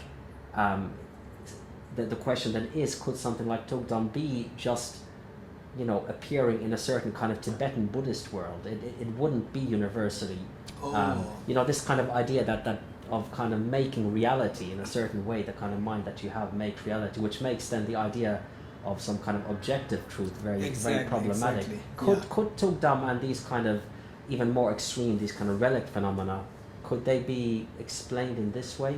Okay. In fact, this is another very important point. Say, when you see the phenomenon of Tukdam, right? And then the way I interpreted it as a very naive neuroscientist, right? And this is overly simplistic way of interpreting it, right? So here, one should be very holistic very comprehensive. Don't simply make a quick judgment or quick, conclusion. This happened, right? Could be partly because, as what I thought, right? It could be some kind of, brain, the instruction given by the brain before the person died, and then it's the continuous flow. This could be that, or there could be a greater significance. Okay, now how one can be more comprehensive. So how frequent is this happening? Okay, if it is so less, what were the other occasions when it happened, like 20 days or 10 days, remaining, like not losing the luster, and then the heart little warm. This I'm little skeptical. I don't know. This I need to check. And then I'm very skeptical, right? Even if the nearest of the deceased, the person who died, right? So I felt it and feel it. I can't trust. Unless and until, right? I personally feel that I don't trust it, right? So this I'm very little skeptical. But then not losing the luster, these are quite quite a common thing. Then your job is to don't just make the decision saying that it is because of a part of brain which gave the signal, and then it is accidental. Don't come to make a quick judgment or quick decision conclusion. Instead, see if this is rare, under what situation this happens, to what kind of people this happens, I'll check, right? Then it happens with only those people who are who many other people respect for the person's many years of practice. This is another thing to be kept into consideration. Now, practice of what? What kind of practice this person doing? What kind of person this person B did? What kind of practice the person C was involved doing? Those who were involved in this kind of thing happening. Then we see that slowly the scientists will discover that they were doing some kind of similar practice. Right? What kind of practice? Mind dissolution. What does it mean by mind dissolution? Right? So this would be what I call as the holistic. If the person takes this kind of approach, then slowly the person will be introduced to the Buddhist psychology, right? And this psychology, then slowly you turn towards your experiential thing. Does it really happen to me in a small scale, like this? Then see all this, then you see that, I see, this is something very special. This is possible, right? So, again, we see that to really gain conviction through Tukdam, to see the possibility of the mind different from the brain, that would require the person going with Tukdam, then go into the Buddhist philosophy, psychology, right? Deep into the Buddhist psychology, and then connected to yourself, your own experience. Then we say, I see, that's very true, right? And then other neuroscientists will not be happy, because they have not gone through this. Unless you go through that process, then you will not be convinced of what Tukdam is. That they did Tukdam as evidence to say that mind is different from the brain. It cannot be done. Okay. Only to those people who follow through all these things. For quantum physics, how can someone convince me of the quantum physics within one day? Or even a whole 1 week lecture. The person cannot convince me of quantum physics, the authenticity or the accuracy of the quantum physics. We cannot. So that needs all these trainings. Only then slowly the experience will come. And there's a popular saying, the friend of Albert Einstein. He was once asked by someone, throughout this world, there are only 3 people who understood Einstein's concept of relativity theory. And this friend of Albert Einstein, scientist friend of Albert Einstein, he was, he just stopped. He didn't say anything. And then the interrogator, the person, he asked this, is it not true? Then he said, okay, hold on. I'm actually thinking of who the third person is. Which means that Albert Einstein, no doubt he's the first one. And second one, he was the one. And then he was not expecting anyone else understanding Albert Einstein's concept of relativity theory. So what I'm saying is that these concepts, just as the relativity theory is so profound that hardly even the PhD students in physics may not understand it fully. Likewise, this concept of how the mind is different from the brain is a very long journey, but it can be explored. It's not something which is totally obscured. It is something just as quantum physics is not something totally obscured. People can get there, but then it requires the investment of time, energy, and studies. So these are, in a sense, universal phenomena. Then going back to my question, Tukdam, it is something that is, in a sense, open to everybody. It's exactly. This is the point. Yeah. It's not a cultural. Exactly. Thing. Yeah. So what I'm saying is that why if in my case, I'm being very direct, if the only clue that I get that the mind is different from the brain, simply because of these stories, that story, and because of the laboratory thing, in the operation theater, these phenomena, if this is the only reason, to convince that the mind is different from the brain, then I will, quit Buddhism. Because, I'm not there in the operation theater. For me, it's still obscure. And then if this is the only way, then there's no other way by which to understand it. And then you are believing in something which you're not sure of. I would quit. So for you, then it's the rational, logical reasons, exactly, and then the experiential that you get through practicing. As I said earlier, just as the modern science, one of the characteristics of the modern science, to say that something comes under the domain of science, it should be replicable. It should be something which the third person can also understand it. It's not just a first person experience. Likewise, the rationality, the rationale, to understand how the mind is different from the brain, must be something which is applicable or which is acceptable in all ages. One. And in all places you go to the lecture, all sensible people, yes, that's true. This is something, it makes sense.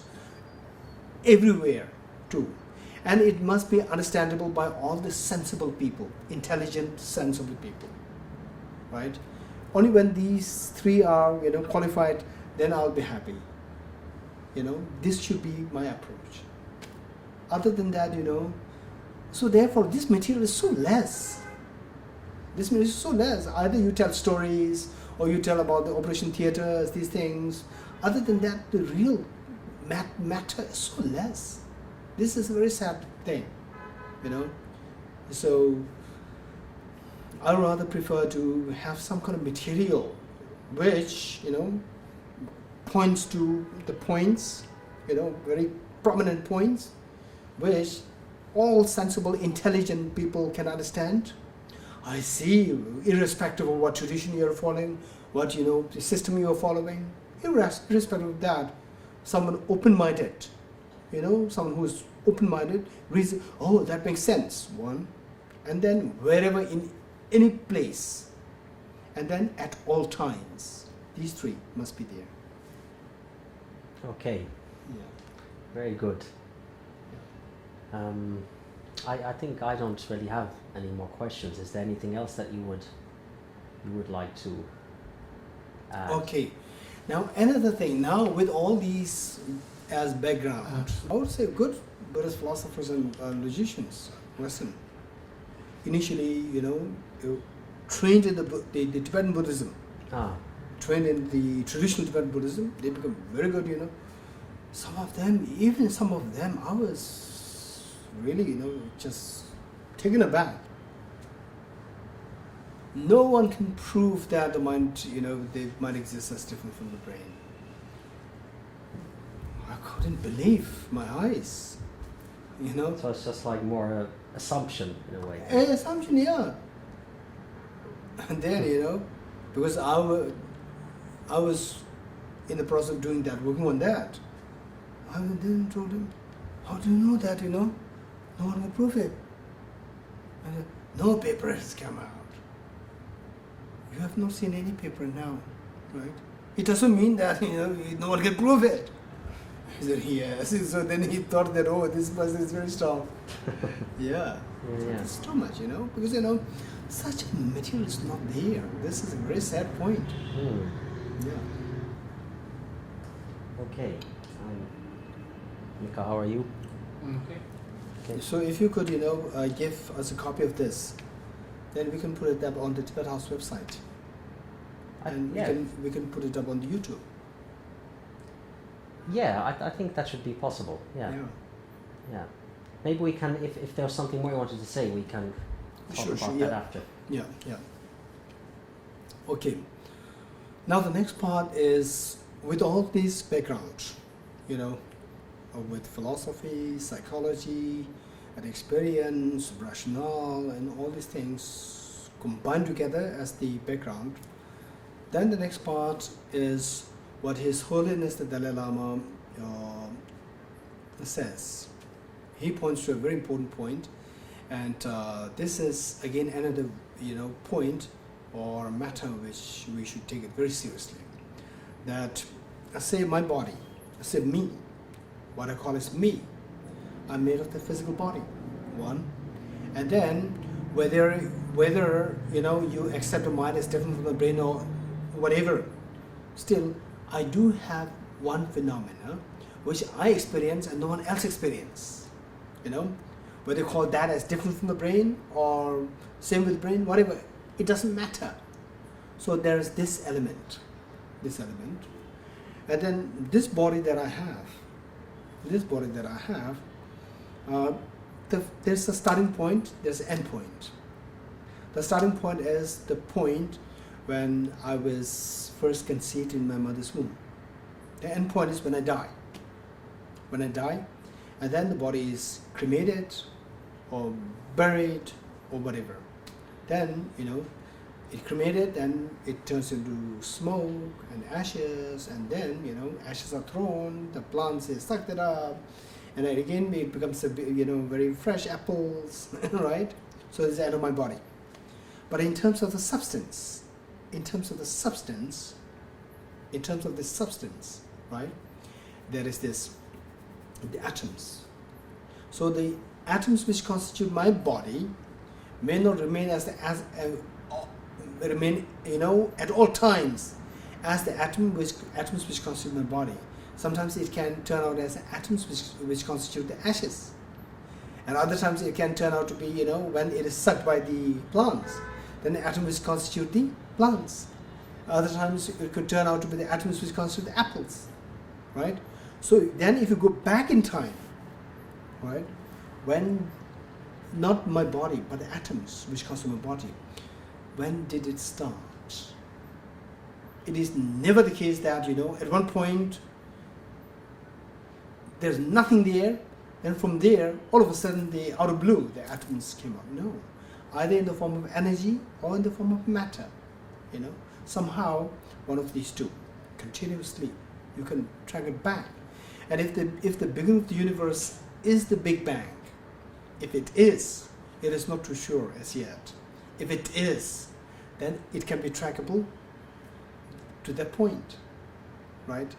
So the atoms, atom A, which constitutes part of my body, you know, you go back in time, it existed since then, right? If the physical body can be, you know, can be what you can track up to that point, why not this element that we have, you know? Yeah, I'm unhappy, this phenomena, which I alone experience, not the scientist, this phenomena, you know? Why not that phenomena also has beginningless? If that is the case, then, you know, this phenomena, it came initially, what I am going through now, the first conception of mother's womb. So if it has even a longer story before that, then that was my former life. Right? So this is the one way of how His Holiness, the Dalai Lama, puts it. So this, I think, if we are able to first of all, somehow convince that there is a mind which is distinct from the brain, then if you apply this His Holiness's logic here, reasoning here, then that would be very sound reasoning. There has to be a cause for Exactly, the mind moments or exactly, whatever. yeah. But first you have to establish this Fact. separation. Separation, yeah. Do you think that will be established? Do you see it as something You know, that in is fact, possible I in would the say near that future? I would say that someone to really be convinced of this, the person must somehow be, you know, so well exposed to the Buddhist psychology, one, and number two, some degree of understanding of Tantra, Buddhist Tantra, number two. Then number three, you know, someone who is introvert, exploring, observing, you know, very, very keen and sharply observing the mechanisms of your mind. You know, the experiences, I should say, experiences that you're going through. And then if possible, there should be a little bit of attempt to the practice of how to, you know, how to regulate the subtle energy and the subtle mind. Then the conviction that you gain is extremely intensely firm conviction. Very strong conviction will come to you. Otherwise, not much. Yeah, because even the idea of subtle energies and winds and things, and that just sounds like science fiction to exactly, yeah. people hearing about exactly. it. So what I'm saying is that, you know, the first you must have all these rationales which I gave earlier, all these reasonings. These reasonings must be worked with, you know. After that, then your mind becomes very open, truly objective. I see, I cannot, you know, rule out the existence of the mind to be different from the brain, you know. These questions I cannot answer. And I don't see that, you know, purely, accepting purely physical or material reality, I don't see any way by which these problems can be resolved, you know. So then your mind will become very objective. You know, you will give equal importance to the question whether or not the mind exists as different from the brain. Then the journey starts. Yeah. So surely, rationally speaking, you know, I think this is something which we can accomplish very successfully. That, you know, the mind can be. Mind is separate from the brain, not only separate, distinct from the brain. And then meanwhile we have to this is my approach always, you know, don't mix that, not mixing that, this rationale, you know, with the stories and the accounts. Well, what about another more philosophical argument, which Matthew actually seems to like, Matthew Ricard, just talking about the primacy of experience. Again, the primacy of experience. What is that? It means that before anything else, there's experience and mind. So mind precedes in some way kind of matter and all of these things. It's maybe, again, this question of mental imputation and so forth, how actually, how for anything to exist in the first place, you have to have a mind to experience it. So would this be a philosophical proof for... I would not agree with that. I would not agree with that because how the mind imputes, you know, one should have a very thorough understanding of Buddhist philosophy, right? And if you have a thorough understanding of Buddhist philosophy, there is a situation where, you know, what your mind imputes, to impute the object, the mind should not precede it. That's not true. But it should not precede, may not precede at all. You know, for example, my mind can impute my past life, my former life. This present mind can impute the former life. For the former life preceded my present mind, which imputed, and the present mind did not precede that former life. So we should be to make sure that you give some reasons. It should not be easily rejected by because the listeners are also very smart. Okay. Yeah, if possible, among the listeners, we should bring the philosophers and logicians. The thing is that the rationales you try to give must be applicable to all the sensibly intelligent people. This is one of the points that I told you earlier. But it seems an obvious given that there is experience. Experience is something which is mind, you can say, in a certain way, and then concepts such as mind, matter, and everything, they seem kind of subsequent to their being really experience. So this is this will come to you when you have the first touch of this Buddhist philosophy, how things come into being by the power of the mind. When you go deeper into that, then your mind not only have the ability to impute what should come following that, it also has the ability to impute things what precedes that. Keep that in mind. Yeah. Okay. Yeah. Okay. Well, Geshe-la, I mean, it's very interesting. I could certainly talk with you the whole night, Yeah. but we've talked quite a lot, so perhaps it's time to let In fact, you go on. this is very interesting and very challenging and very important. So I'm happy that you did it today. Yeah, well, thank you very much. This has been, Welcome. I think I'll be going over these recordings and thinking about some of those arguments Exactly, a bit more. Yeah, sure, yeah. Okay. Yeah. Well, thank you. Welcome.